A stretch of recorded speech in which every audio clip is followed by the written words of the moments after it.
Gustavo Geller, diretor do Instituto Metapsíquica Internacional, Ectoplasmia e Clarividência. Sessão na sexta-feira, 5 de maio, às 12h30 da noite. Eu vigio a mão esquerda. Assistam o senhor Olsewicz, a senhorita A.E. Coronel Okolowicz, Dr. Gerhard e senhorita Ludomira. Transe muito rápido, alguns minutos. Luzes muito variadas e numerosas mostram-se em torno dos presentes. Às vezes muito altas, são múltiplas, polimórficas, de volume variável, desde o tamanho de uma ervilha até o de uma noz. Às vezes são pontos muito luminosos, outras são nebulosidades fosforescentes com focos de condensação.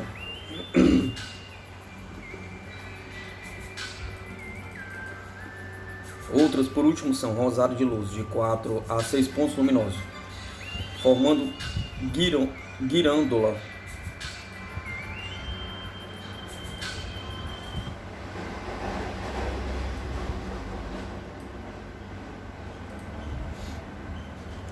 Enxergamos repetidas vezes uma névoa luminosa sobre a cabeça do médico, parece subir como uma fumaça. Essas luzes às vezes tocam em mim, e então sinto o contato de mãos ou de dedos. De repente vemos 2 pontos luminosos flutuando acima do recipiente de parafina, 1,5 metro a 2 de altura, quando a atenção de todos está fixada neles. Lentamente descem até o recipiente. Ouve-se o respingo da parafina. As luzes aparecem de novo, flutuam por um momento acima do recipiente, mergulham de novo e respingam outra vez, saem sempre visíveis através da camada de parafina e finalmente vêm depositar um molde quente em minhas mãos. A mesma cena é repetida 3 vezes. Pois bem, após a sessão encontramos 3 moldes de mãos cruzadas que foram descritos anteriormente. Um momento depois, magnífico fenômeno luminoso, uma mão passeia lentamente diante dos presentes. Tem na palma, por semiflexão do polegar e dos outros dedos, um corpo luminoso como um cristal luminoso. A mão aparece toda iluminada e transparente, vê-se a cor da carne. É admirável. 3 vezes o fenômeno é reproduzido. Depois a mão luminosa aproxima-se de um rosto, o qual ilumina. É um belo rosto masculino, mas eu não consigo ver os detalhes com precisão.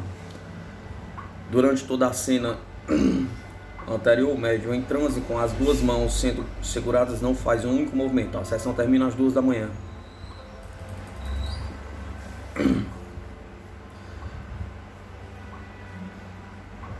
O leitor já conhece os fenômenos luminosos do médium Jean Guzzi. Não irei me ocupar deles agora. Enquanto estava em comissão militar na Itália durante a guerra, graças à gentileza do senhor Marzorati, tive a oportunidade de assistir a 3 sessões da senhorita S em Roma.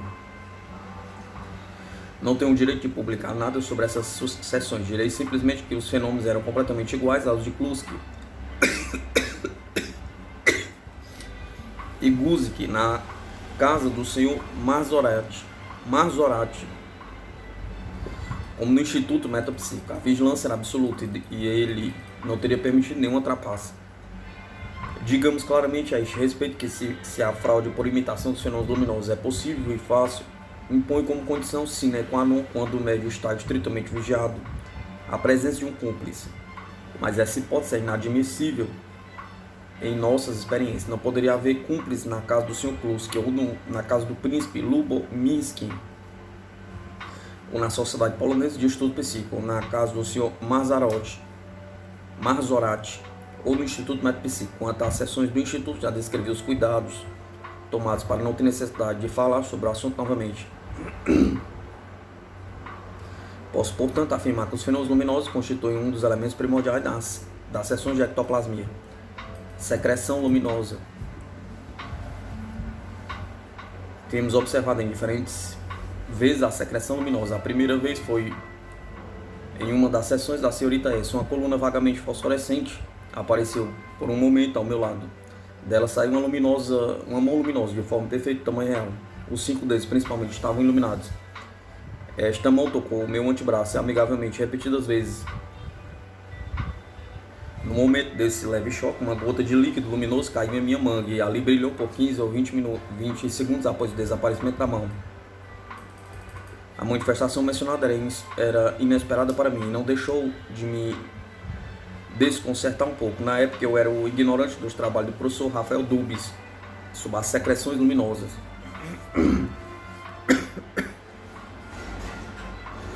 Não podia eu duvidar da autenticidade metapsíquica do fenômeno, mas não o entendia. No entanto, nada mais simples e natural.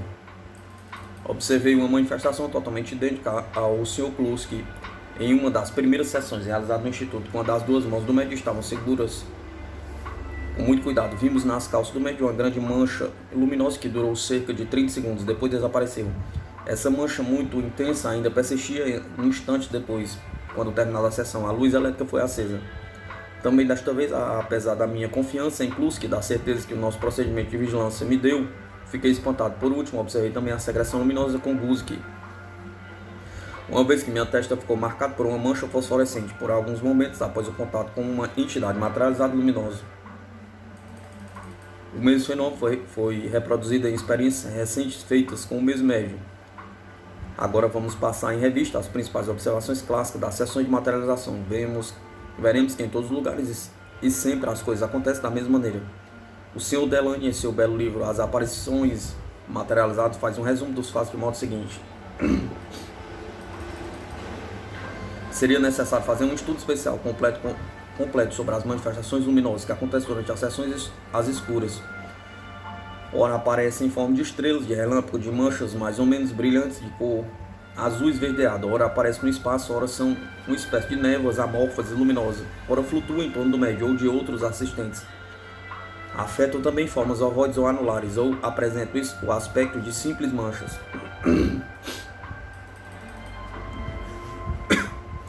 Em outra circunstância, a própria aparição que tem um brilho particular que a torna visível, parece que ela emite a luz por todas as partes. Do seu seio, que das vestes emana uma espécie de fosforescência bastante viva, mas que não ilumina os objetos ao redor. Por último, são conhecidos casos em que a luz irradia, seja das mãos de uma aparição servindo para iluminar, seja de um corpo sólido duro que pode afetar as mais variadas formas. Em geral, essas luminárias possuem uma cor e um brilho especiais que é bem difícil definir exatamente. Seu aspecto assemelha-se à luminosidade observada em tubos de vácuo, mas sem que essa analogia seja muito forte.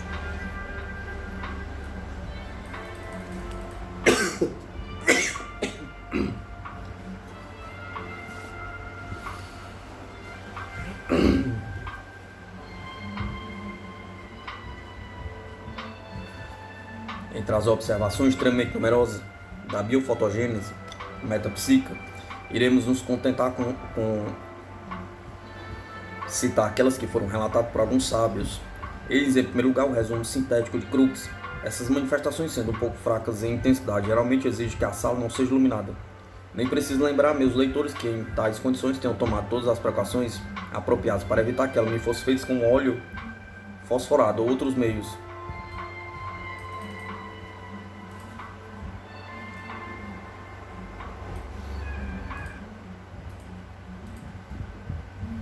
Mais ainda, muitas dessas luzes eram de tal natureza que não fui capaz de chegar a imitá-las por meios artificiais.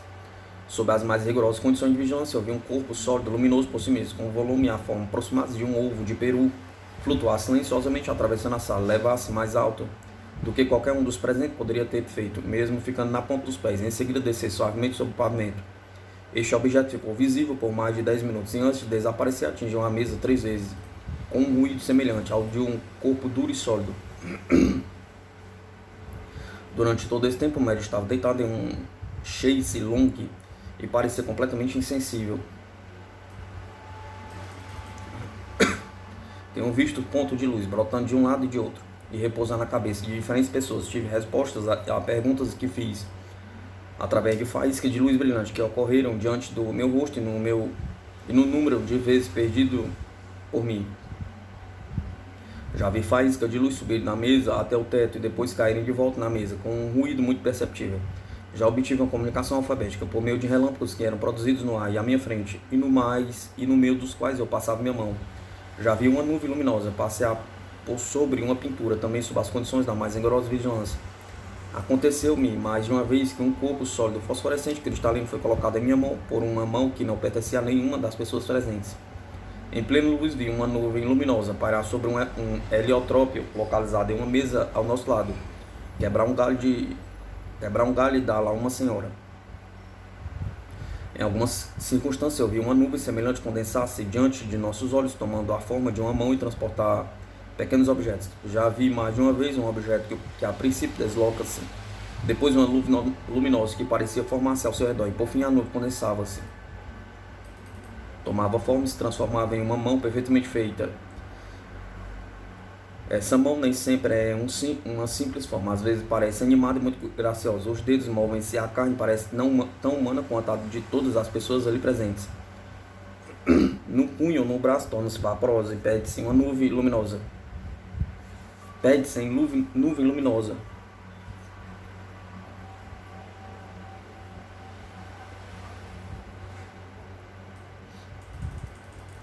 Ao toque, essas mãos parecem às vezes frias, como gelo e mortas. Outras vezes elas parecem-me quentes e vivas e apertaram as minhas como um aperto de um velho amigo. Em outro lugar, Crux relata: uma mão luminosa desceu do teto da sala e, depois de pairar ao meu lado por alguns segundos, tirou o lápis da minha mão e escreveu rapidamente em uma folha de papel. Largou o lápis imediatamente, subiu acima de nossa cabeça e perdeu-se na escuridão. Mears, em seu estudo sobre a mediunidade de Station Moses, cita numerosas observações de fenômenos luminosos. Durante uma imponente manifestação de imperador, guia do médium, todos os presentes, eram 3, enxergavam de vez em quando um vapor luminoso que ia e vinha em volta das pilastras da mesa. Em outros casos, eram pequenos globos luminosos que brilhavam com resplendor contínuo e circulavam pela sala. Essas luzes não irradiavam, ou seja, não iluminavam o espaço circundante. Encontramos uma descrição da sessão de 11 de agosto, esse mesmo detalhe característico, que as luzes estão circundadas por véus. Mentor, um dos guias, fez o Dr. Sper notar uma vesta luminosa e por 2 vezes apresentou ante seu rosto uma luz grande e brilhante, do volume de um globo de lâmpada. Em outra circunstância, um vapor luminoso que envolve o anel que está no meio da mesa. Tendo a senhorita Spear aproximado de sua mão, ela retirou toda luminosa. Os experimentadores de Eusápia observaram fenômenos semelhantes, embora menos intensos. O médium estava especialmente treinado para telecinesia. Eis aqui o resumo do Sr. Delany. Aparições de pontos fosforescentes de muita curta duração, uma fração de segundo, e de luz, principalmente discos, que frequentemente se desdobram, também de muita curta duração. Em Roma, pequenos globos fosforescentes que esvoaçavam sobre a cabeça dos experimentadores, os quais todos eles estavam vendo o fenômeno do mesmo instante, da mesma maneira. Em Varsóvia, as luzes assumiram as mais variadas formas: faíscas douradas, jato de luz de 2 a 3 centímetros. O general Starzinski observou um disco pouco luminoso, do tamanho de um olho humano. Esta luz tinha a forma de uma espiral achatada. Em Carqueirane, o professor Ludwig viu com os outros participantes luzes como vagalumes cruzando a sala. Em Paris, as sessões da Sociedade Francesa de Estudo de Fenômenos Psíquicos, testemunhei várias vezes a produção daquelas estrelas azuladas luminosas que se assemelhavam a pontos luminosos que caem em jatos após o lançamento de um foguete. Essas luzes nasciam nas proximidades do médium. Em Montfort, o Sr. Fontenay observa na segunda seção do gabinete uma luz em linha vertical branca que acendeu e apagou várias vezes. No decurso da terceira seção foi na sala, no teto, que se produziu uma luz de forma retangular, ou melhor, de elipse alongada, como seria a seção reta de um feixe de luz que partisse do gabinete. Terminaremos assinalando o título do documentário, a muita curiosa observação do pintor James Chisholm e a sua magnífica gravura do natural de uma dupla materialização obtida pela mediunidade de Eglinton. Vejo então ali ao meu lado uma forma humana, iluminada por um foco luminoso que sai do seu peito. Luz muito azulada, a cabeça coberta com um tecido. Parece muito pequena, apenas como uma maçã. Depois cresce. Eu vejo um rosto de mulher completamente formado. Inclina-se em minha direção, olhando para mim. É Kate? Sim, com certeza é ela. Eu vejo seu queijo. Parece-me menor do que eu costumava pintá-lo. Reencontro o modelo de seu sorriso angelical, cheio de doçura. Sim, é na verdade Kate. Seu colo tão pequeno vê-se porém o tecido que cai sobre o peito, depois nada. Os meus companheiros ao lado, vendo a materialização do rosto, exclamam: que doce rosto, que linda ela é.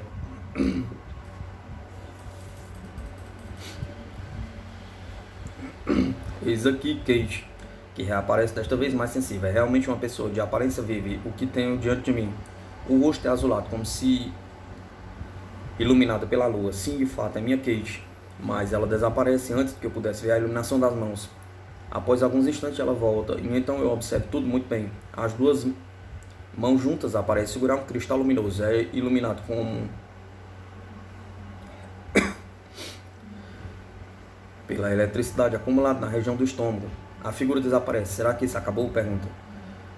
Então uma luz mostra-se à minha direita. Agora é a forma de um moreno corado, lábios vermelhos, barba negra como uma muselina branca envolvendo a cabeça com um turbante caída sobre o corpo. Em sua mão ele segura um corpo luminoso que a ilumina. Ele passa à minha esquerda atrás de mim, depois atravessa a sala à nossa frente. Mostra-se às pessoas à direita, desaparece no assoalho. Eles acreditam que é Ernesto, aquele que dirige, ou melhor, o guia do médium.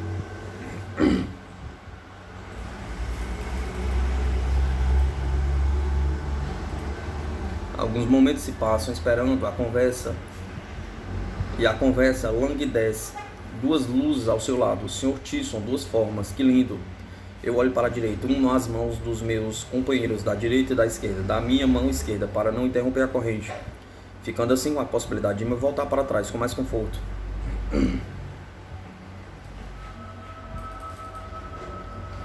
Vejo então um grupo admirável, iluminado por esta mesma luz azulada que mencionei antes, só que mais branco, como se tivesse arranhado a lua e colocado os pedacinhos nas mãos desses seres que surgiam. É a forma do mesmo homem com certo aspecto de índio que conduz uma jovem que é Kate. Eu exclamo em voz baixa: como isso é lindo, é muito mais belo do que eu imaginava, é realmente Kate. Observe tudo, as dobras do tecido.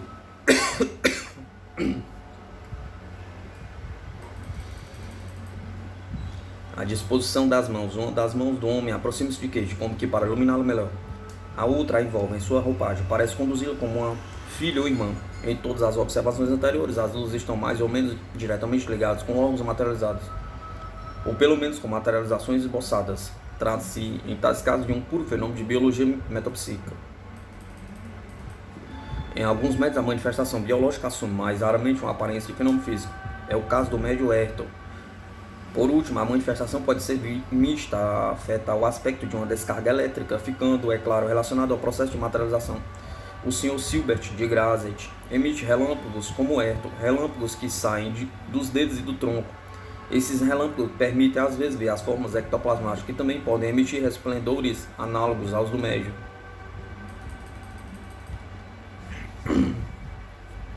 Eis a muito interessante observação do Dr. Notting. Em 15 de dezembro de 1921, vemos um fantasma completo aparecer na porta da alcova, projeta resplendores que o iluminam. Isso renova-se umas 10 vezes. A desmaterialização também foi possível ser observada com essa luz. O fantasma foi apequenado, diminuído, derreteu. Anner viu em determinado momento, através do fantasma, alguns objetos que estavam atrás dele, à luz daqueles resplendores. Em outra aparição do fantasma, os relâmpagos vinham alternadamente da senhorita S. E do fantasma, os resplendores eram vivos, como que azulados, e duravam de 2 a 5 segundos. Eles continuaram mesmo depois que o fantasma se desvaneceu. No final, enxergava-se apenas uma pequena imagem disforme no chão, do lado da senhorita S, da qual alguns relâmpagos ainda saíam. Provavelmente haverá uma oportunidade de testar outras modalidades da fotogenese metapsíquica. O que é importante retermos deste estudo é que esse fenômeno é um dos mais frequentes, um dos mais notáveis e um dos mais instrutivos das sessões de ectoplasmia. A biofotogênese metapsíquica não é apenas uma manifestação do mais alto interesse. Traz consigo ensinamentos importantes tanto do ponto de vista geral da luz viva quanto do ponto de vista especial da ectoplasmia. Por enquanto iremos nos contentar situando nesse último ponto de vista.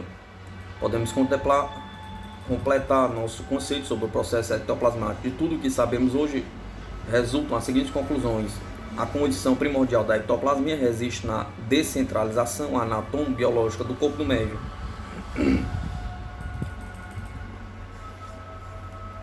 e na exteriorização dos elementos descentralizados do estado amorfo, sólido, líquido ou gasoso.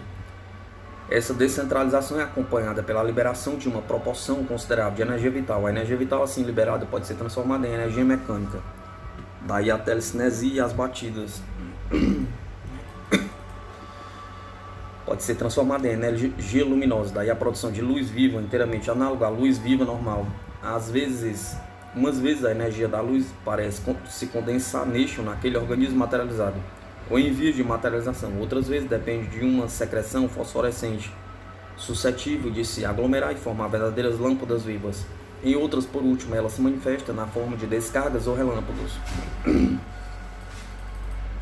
A mesma energia vital que se manifesta pela telecinesia e bioluminescência pode chegar a organizar ectoplasmas amorfos. Então ela cria positivamente seres ou fragmentos de seres vivos, efêmeros.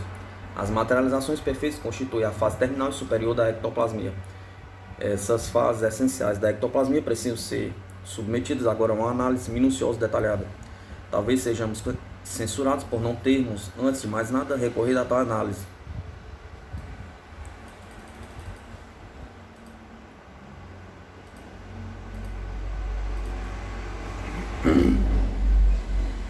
Responderemos simplesmente que o estudo analítico indispensável será singularmente facilitado pelo nosso conhecimento sintético do maravilhoso processo. Entretanto, sem este último teria plausivelmente nos levado às inúmeras provações, ilusões fracassadas ou erros desastrosos. Tivemos ocasião de falar frequentemente em nossas atas das variações alternativas no brilho das luminosidades metapsíquicas. O fenômeno também é observado nas luzes vivas normais. Eis um exemplo notado citado por Rafael Dubois.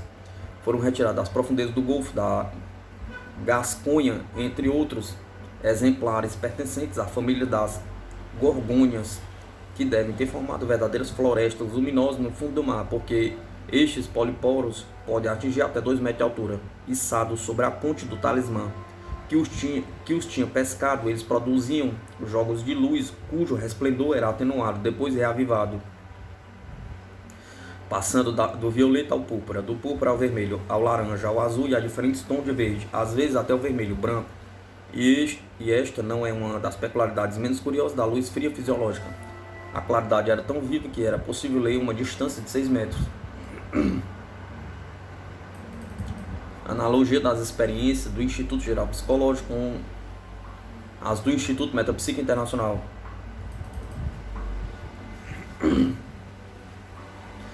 As experiências do Instituto Geral Psicológico com Eusébio Paladino constituem uma das mais preciosas contribuições aos nossos estudos.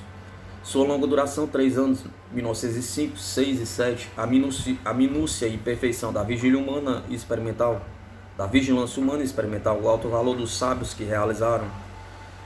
Senhores Darson Val, Gilbert, Ballot, Bergson, de Gramonte, senhor e senhorita Curie, Richer conferem a essas experiências um caráter verdadeiramente decisivo. Contudo, os resultados obtidos no Instituto Geral Psicológico concordam notavelmente com os do IMI.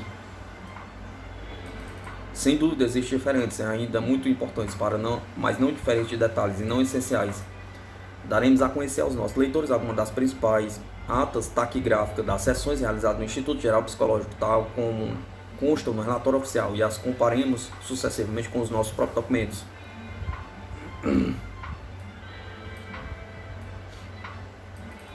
As conclusões que se seguem desta comparação impõem-se por si mesmo e, portanto, não adicionaremos nenhum comentário a este trabalho. Batidas. As batidas têm sido frequentes nas sessões do Instituto Geral Psicológico. Eis aqui o título de exemplo, alguns trechos das atas. O mais frequente é que os golpes ocorram depois que Eusébio fez simulação deles. Em 1905, o Sr. Derson Val vigia a mão esquerda e os joelhos de Eusébio. O Sr. Ballot vigia a mão direita. Eusébio dá batidas no ar, respondendo batidas na mesa. O Sr. Ballot dá 3 batidas na mesa. Ouve-se repetir as 3 batidas. O Sr. Darson Val rasca na mesa 2 vezes, responde rascando na mesa.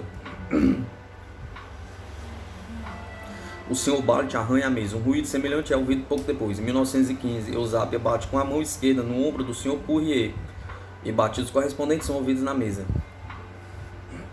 Vigilantes do lado esquerdo, o Sr. Yuri Vitti, e ao lado direito, o Sr. Courrier. Em 1905, Eusébio rasca na mão do seu courrier ou se rascar na mesa. Os mesmos vigilantes. 1907, Eusapia disse que quer bater com a cabeça na mesa e inclina sua cabeça para a mesa. 3 vezes e 3 fortes batidas são ouvidas na mesa. 1906, várias vezes houve-se batidas na mesa a pedido dos vigilantes, todas as vezes que eles pedem.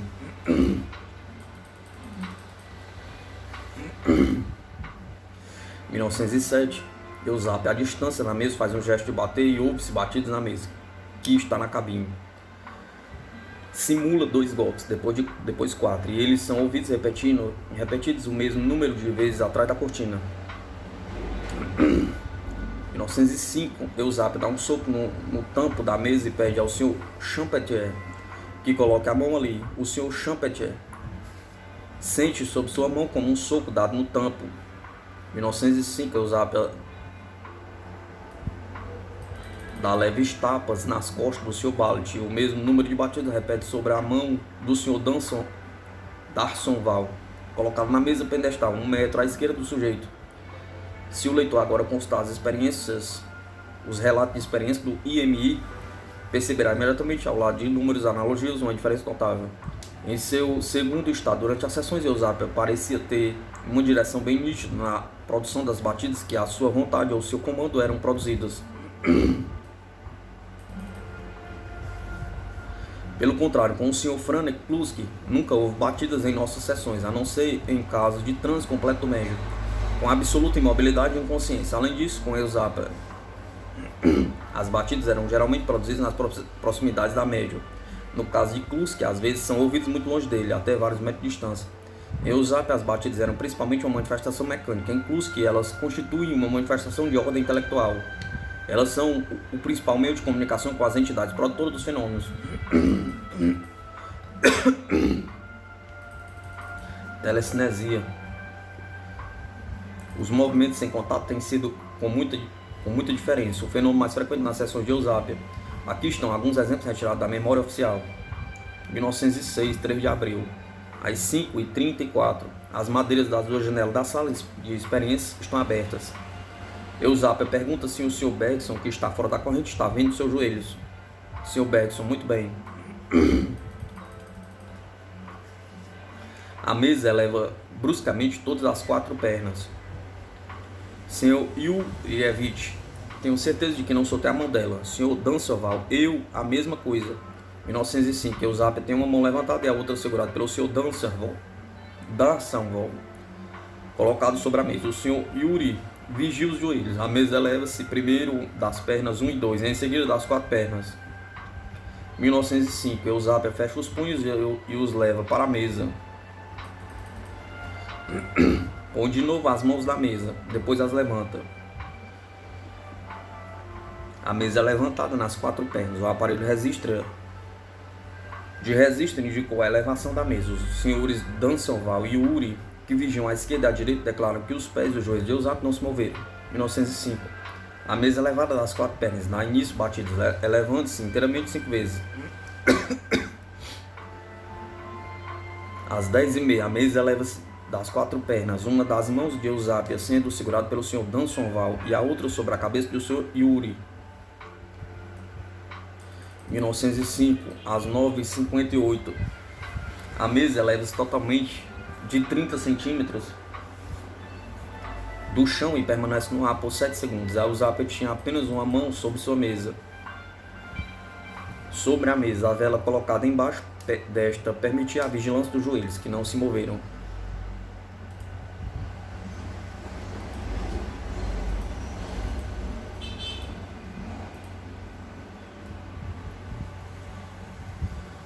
Às 10 horas, a mesa eleva-se de 4 pernas para cerca de 25 centímetros e fica suspenso no ar por 4 segundos, tocando a mesa apenas o seu courrier e ele mesmo segurando a mão de Eusapia. Ela gemeu e parece ter feito um grande esforço. A vigilância era excelente graças à vela colocada por baixo da mesa. Às 10h01, a mesa é elevada das 4 pernas e fica suspensa por 2 segundos. A vela embaixo da mesa apaga. Às 10h02, Eusapia está com as mãos a uma distância de 25 a 30 centímetros da mesa e esta eleva-se de todas as 4 pernas sem qualquer contato aparente. O seu courrier estava com uma mão nos joelhos de Eusapia. 1906, a mesa eleva-se primeiro Depois das 4 pernas, uma das mãos de Eusapia está em cima da mesa e a outra em uma mão do Sr. Courier. Os pés de Eusapia estão colados às pernas da cadeira em que está sentada. Vigilantes à esquerda, Sr. Courier, e à direita, o Sr. Fielding. 1905, Eusapia pede que o peso maior seja colocado em cima da mesa. Coloca um peso de 10 kg. A mesa carregada com esse peso eleva-se das 4 pernas. Os senhores Ballet e D'Arsonval vigia perfeitamente, além das mãos, os pés e joelhos de Eusapia. Não houve contato com as pernas da mesa. Eusapia diz que está calma, que não se sente mais nervosa. A mesa eleva-se pela segunda vez das 4 pernas, com a mão de Sr. Ballet em cima e permanece no ar por bastantes segundos. O Sr. D'Arsonval vigiou a mão esquerda, os joelhos e os pés. 1906, Eusapia pede para que ninguém tocar na mesa. O Sr. Courier segura a mão esquerda dela, o Sr. Courtier a mão direita. O Sr. Yuri segura os pés de Eusapia sobre a mesa. A mesa eleva-se das 4 pernas em tais condições de vigilância. 1905, Eusapia pede para todo mundo se levantar e que o Conde Gramont, Dr. Gramont, venha segurar suas pernas. Eusapia está em pé sobre a balança de Maury. O Sr. de Gramont segura as 2 pernas. Todos os assistentes, Sr. D'Arsonval, Courtier, Favre, Fogels, Yuri, em pé, formaram a corrente. O Sr. D'Arsonval vigiava a mão esquerda e o Sr. Yuri a mão direita de Eusapia. A mesa eleva-se tão alto que as pernas de 1 e 2 quase saem dos estojos que as contêm a modo de bainhas. Às 10h53, mesmo vigilância das mãos e pernas, a mesa eleva-se outra vez. E aí eles dizem: mais acima para fora dos estojos, a mesa sobe muito e cai fora deles. Alguns objetos leves foram colocados na cabine numerosas vezes. Pires de porcelana, caixinhas de madeira recobertas com negro de fumo, uma citara, um violino, etc. Esses objetos foram tocados, transportados sobre a mesa e jogados no chão.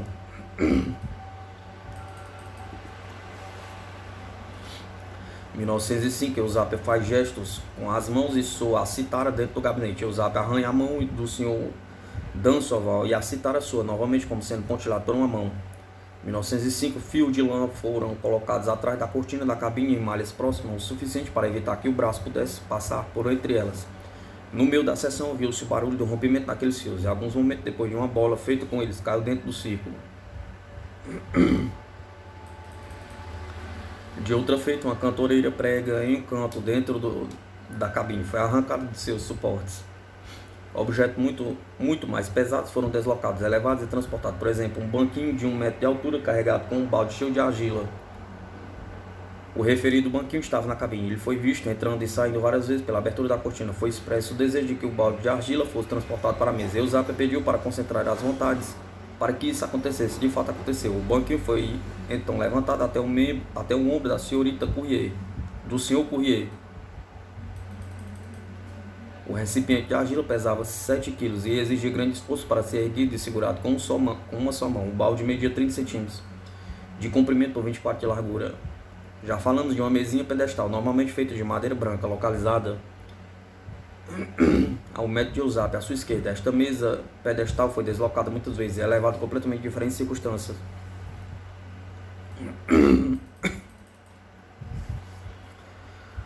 Para registrar no chão os movimentos desse pequeno móvel, o Sr. Yuri, repetindo o arranjo usado em Nápoles, mandou amarrar uma corda no ponto de junção das 3 pernas, enrolada à distância, em torno de uma roldana.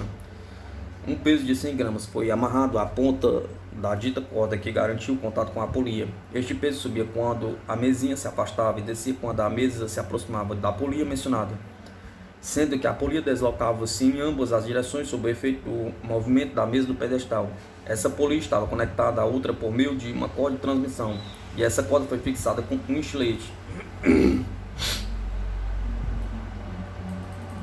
apoiada no papel fumê de um cilindro de Maury. Quando a mesinha estava em movimento, o estilete inscrevia no cilindro traços correspondentes aos movimentos de aproximação e afastamento da mesinha. Possuímos numerosos gráficos desse movimento.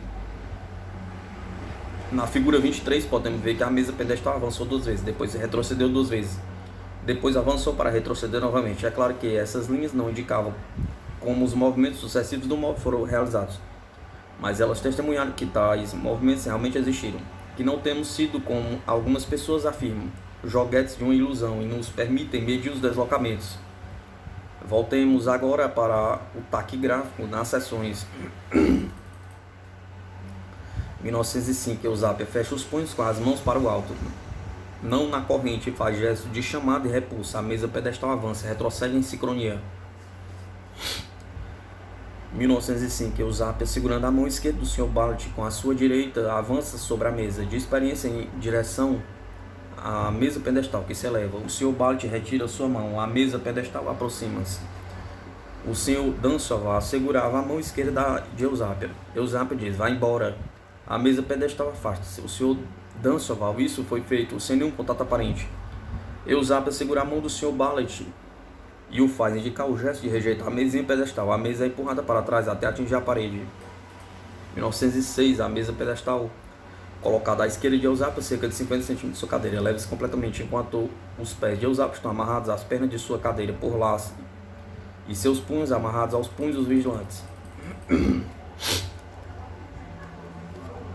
Chegando em sua subida à altura dos ombros, o Sr. Courrier, a mesinha vira com as pernas para cima e é depositada com o tempo contra o tampo da mesa. O movimento não foi rápido, mas sim como que dirigido com atenção.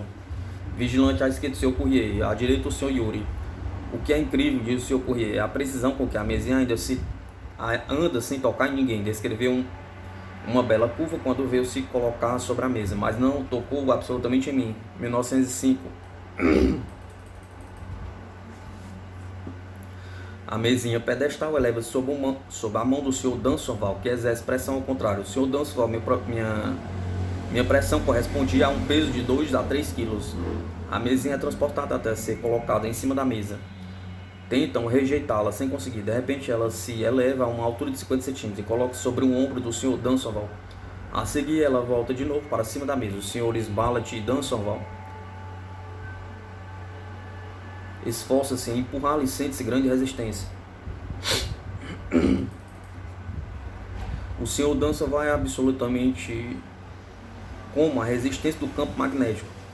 Vemos como o fenômeno é preciso e indiscutível.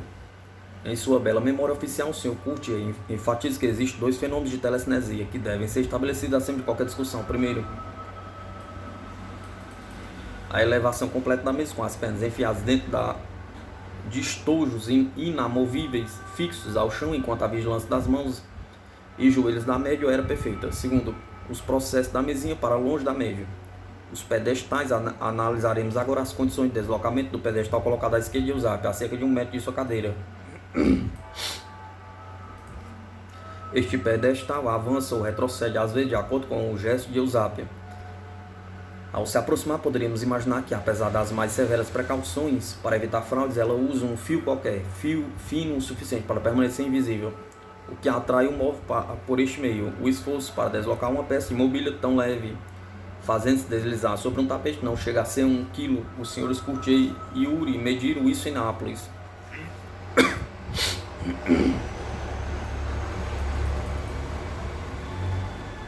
Como explicar o afastamento da mesinha? Pergunta. Suponhamos não bastante que um dos vigilantes assuma o posto de Eusapia e atue por meios comuns. Ocorre-nos apenas um procedimento, que seria segurar uma varinha rígida qualquer na mão e afastar o objeto com a ajuda dessa varinha. Mas esta, por mais fina que fosse, não poderia, como no caso de um fio, escapar à visão de observadores atentos ao fenômeno. Não é necessário falar, é claro, que de um afastamento obtido pelo manejo de um fio, de uma polia ou de alguma espereza da parede, mecanismo que exigiria certa instalação. O aparelho de registro era, como se poderia supor, absolutamente passivo. Por outro lado, qualquer hipótese de alucinação coletiva deve ser descartada, pois os movimentos na peça marcavam automaticamente seu traço no cilindro de Marey. Notemos por último que não se trata aqui de fenômenos de atração ou repulsão análogos aos dos ímãs, sempre bruscos e invariáveis na direção. O pedestal é transportado de forma relativamente lenta. Suas trajetórias são curvilíneas, complicadas, evita os obstáculos para chegar ao fim do seu caminho.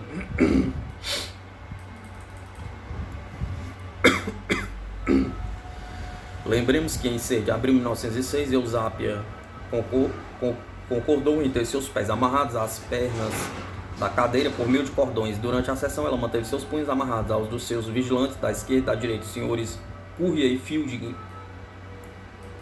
O senhor Courrier, sentado cerca de 1 metro atrás do seu Courrier, o senhor Courrier viu claramente a mesinha de pedestal, que estava a cerca de 50 centímetros da cadeira de Eusápia.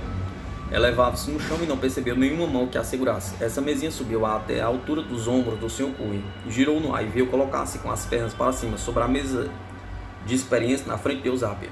Já citamos retiradas da ata taquigrafia as seguintes palavras do senhor Courrier. O que é incrível é a precisão com que o pedestal passa sem tocar ninguém. Descreveu uma bela curva e não tocou absolutamente em mim. Nem o Sr. Courrier, nem o Sr. Fielding, nem o Sr. Yuri, nem o Sr. Courtier, diante dos quais o fato aconteceu com luz suficiente para analisar as suas fases, viram ou verificaram naquele momento qualquer movimento suspeito do sujeito, que permaneceu, como já foi dito, com ligaduras nos pés e nos punhos. A mesinha de 3 pernas transportada naquela noite tinha um tempo circular de 40 cm de diâmetro, media 55 cm de altura e pesava 1,250 kg. Em nossa sessão conclui que evitamos ao máximo os fenômenos de telecinesia, preferido à ectoplasmia completa. Portanto, tivemos poucos fenômenos de movimento sem contato. Aqueles que verificamos eram em todos os aspectos semelhantes aos de Eusápia, exceto que eram executados independentemente da vontade do médium, em transe inerte.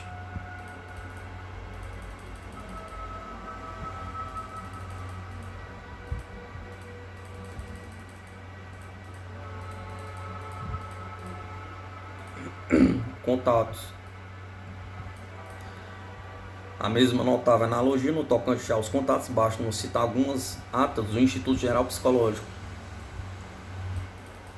Pessoas localizadas nas proximidades da cabine frequentemente notam tocamentos nos braços, ombros e cabeça, exercido como que por mãos invisíveis, que às vezes julgam ser grandes e outras pequenas.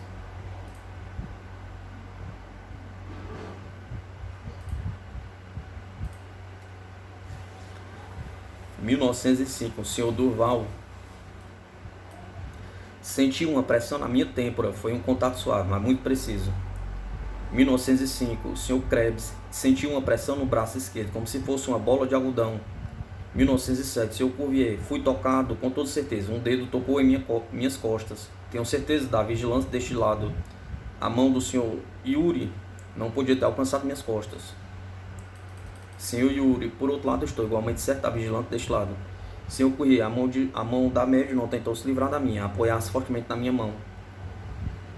Apoie-se fortemente na minha mão. Senhor Courrier, agora agarraram meu ombro com força e o puxaram por longo tempo. Nesse momento a vigilância era ainda melhor, pois ela segurava minha mão com força. Eu sentia um contato prolongado, apoiar-se cada vez mais. Senhor Yuri, nesse momento ela estava apertando minha mão com os dedos. Os contatos às vezes são enérgicos, até dolorosos. 1905. O Sr. Yuri pôs a mão na cabeça de Eusápia. Fui agarrado, disse, e picado como que por umas unhas e fui machucado. No mais, essas mãos fogem sem parar. 1907. Sr. Branlin. Tentei pegá-la, mas não conseguia. Avançava e retrocedia. Era algo redondo sob a cortina. A cortina avança 2 vezes em direção ao Sr. Branlin. Sr. Branlin. Aí está a mão, voltou. Lá está ela de novo. Outras vezes as mãos puxam os cabelos das orelhas dos vigilantes, desmancham os nós das gravatas e retiram a cadeira em que estão sentados. Sr. Yuri, algo assim como uma mão puxou a minha cadeira 2 ou 3 vezes. Eu continuei sentado, quis resistir. Finalmente puxaram com muita energia e eu caí. Aliás, machuquei-me ao cair. As mãos às vezes trabalham até o topo da juntura central das cortinas.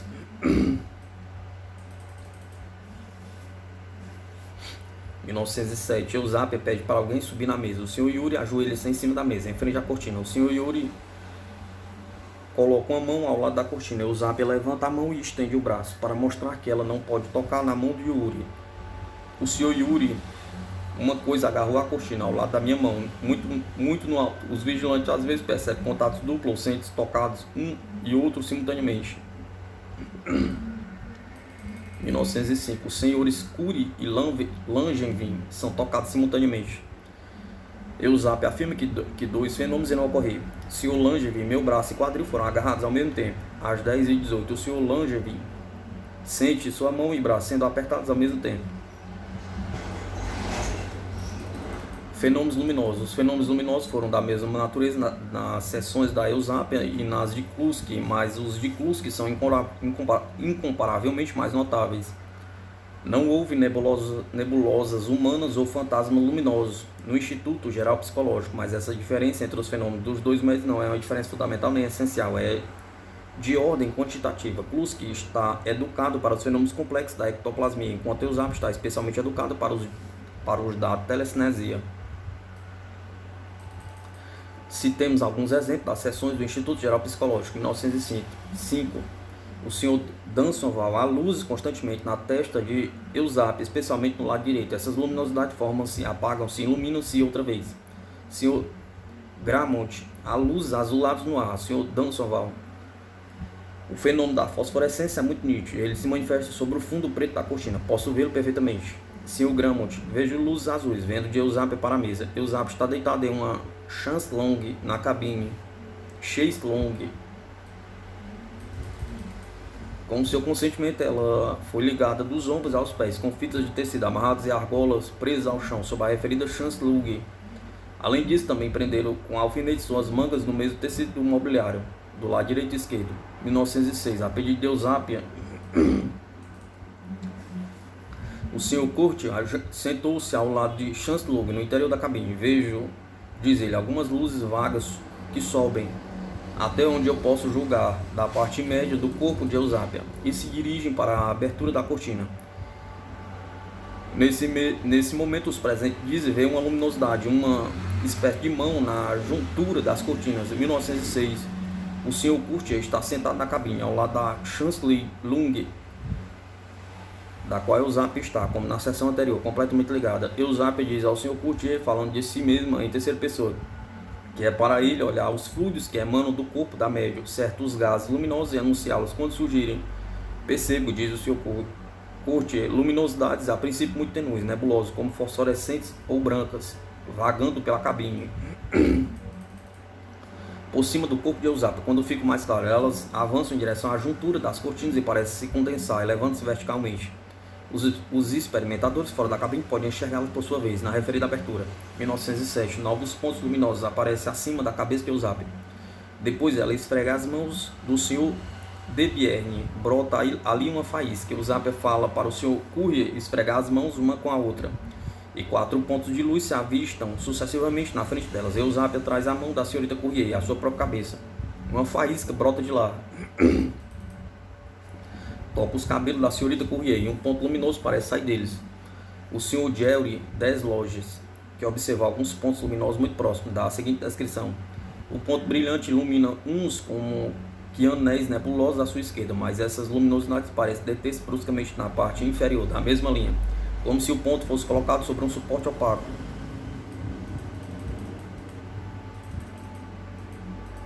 Materializações.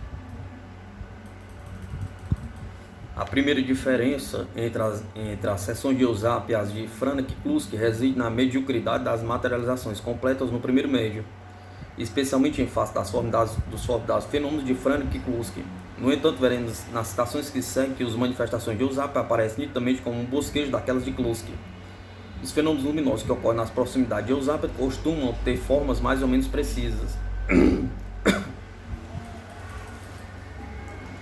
1905, uma mão aparece acima da cabeça de Eusápia, nas junturas das cortinas. Sr. Curti, os dedos se aproximaram, depois levantaram-se e eu vi a palma de uma mão. Sr. Dansonval, eu vi uma mão fechada que se abriu. 1905, o Sr. Yuri vê uma mão que coloca 4 dedos na cabeça de Eusápia. O Sr. de Gramont também a viu. O Sr. Gramont viu uma ao parecer mão branca pousa na cabeça de Eusápia. O Sr. Yuri sente uma mão agarrar sua cabeça. O Sr. de Gramont viu a mão sair da cortina e pousar na cabeça do Sr. Yuri.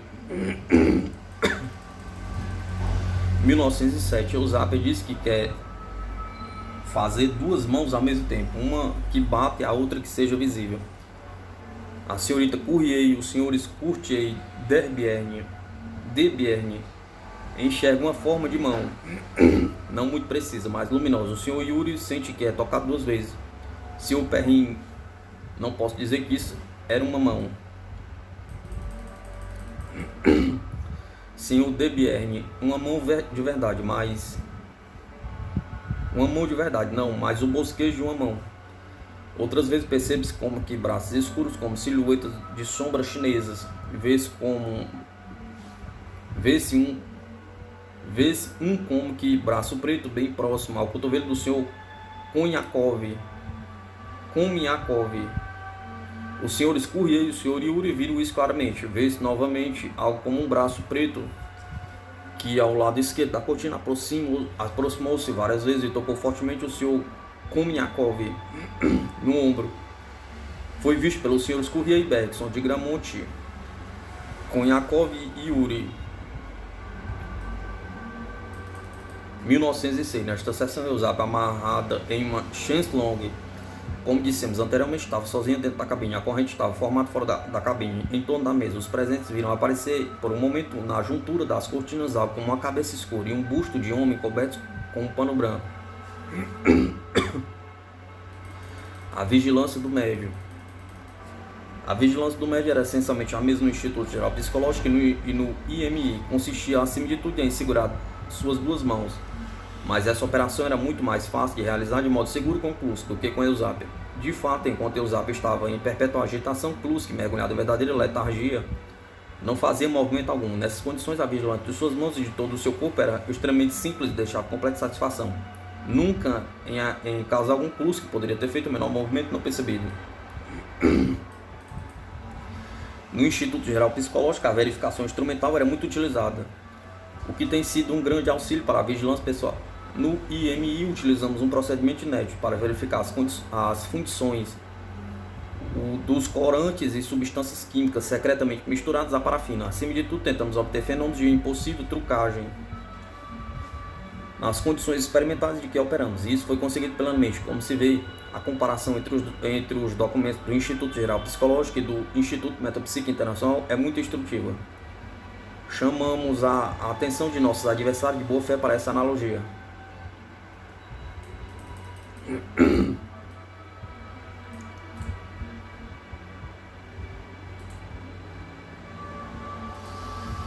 Gustavo Geiler, diretor do Instituto Metapsíquico Internacional, Ectoplasmia e Clarividência.